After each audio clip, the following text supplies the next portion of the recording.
Hi, Michelle. How are you? Very well, thank you. How are you doing, Chef? I'm doing wonderful. So where do you reside typically? Well, typically right now I'm in Chicago. That's where I reside. But I'm talking to you from Miami this morning.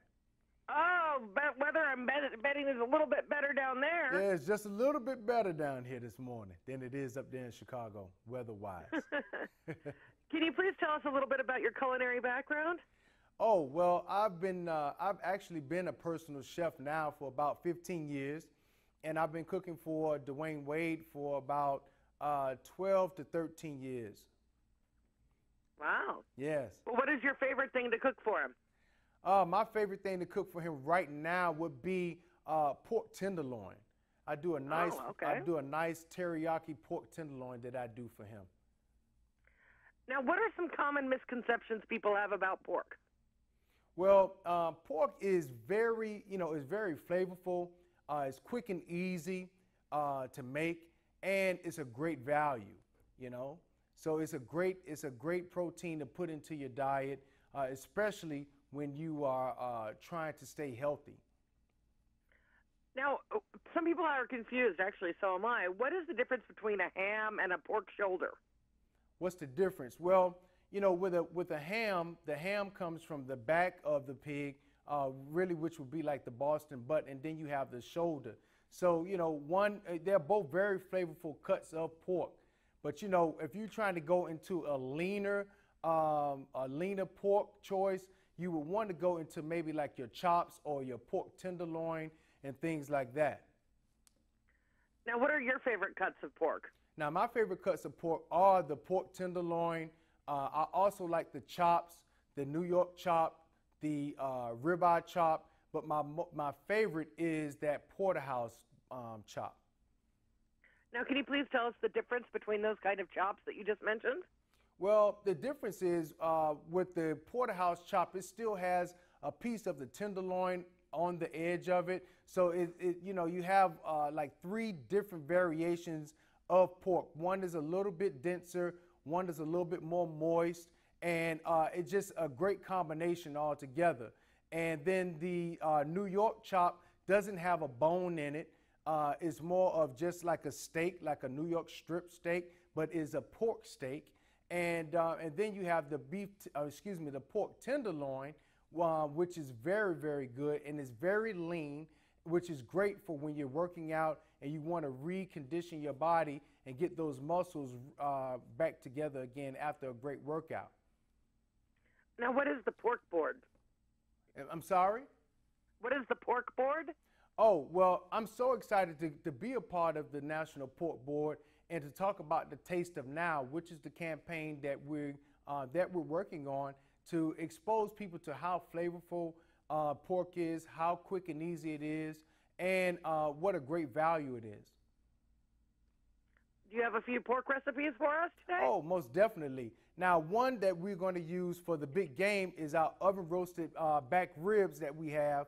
And with that is what we do is we make a rub, and we take that rub, which consists of paprika, a little salt and pepper and other spices, and we rub that on top of our ribs, and we wrap it up in saran wrap, put it inside of our refrigerator, and let that sit overnight.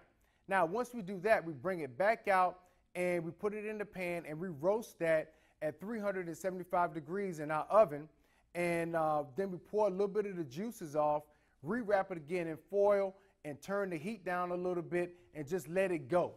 And once we do that for about 45 minutes, it comes out so moist and so tender. And while we're doing that, what we also do is we take and add a little bit of our glaze to it, which consists of ketchup, some brown sugar, some mustard, and we put that right over the top of our ribs and put it back in so it caramelizes and it comes out beautifully. And then that's something that you can serve to everyone. And because it's such a great value, you can buy a whole lot of it and serve it to everyone during the big game. Now, why do you believe that pork is the best protein for everyday meals? Now, the reason I think that it is the best protein is because it's so lean and it's very flavorful, quick and easy to make.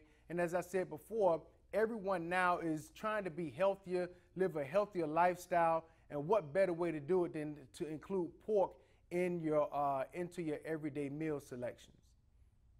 What are some healthier cooking methods? Now, to cook healthier, even like with our oven roasted back ribs, we're using the roasting method. You can also use a grilling method.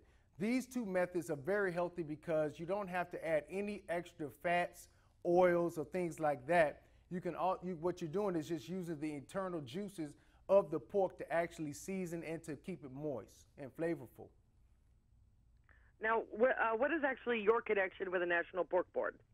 Well, my connection with the National Pork Board is being a representative and to bring into light how flavorful pork is, how quick and easy it is to make, and also to let everyone know how great of a value it is for your dollar to go and purchase pork to feed to your family and to feed to your friends. Well, when you think of pork, many people think of bacon. Yeah, you know what? That's right. For breakfast, a favorite lot of people go-to think of place bacon. for people. Yes, that's correct. Now, is bacon bad for you? No, it's not. Not at all. Okay, so where can our listeners go to find more about you, about these recipes, and learn more about the National Pork Board? Well, if you want to learn more about the National Pork Board and to learn about our recipes, learn more about our techniques, you can go to porkbeinspired.com. And where could our readers go to find out more about you? Well, to learn more about me, I'm on Instagram as Chef RLI, on Twitter as Chef RLI as well. All right, well, thank you so much for your time, Chef. Good luck to you. Thank you so much. It's a pleasure to talk to you. All right, bye-bye. Bye-bye now.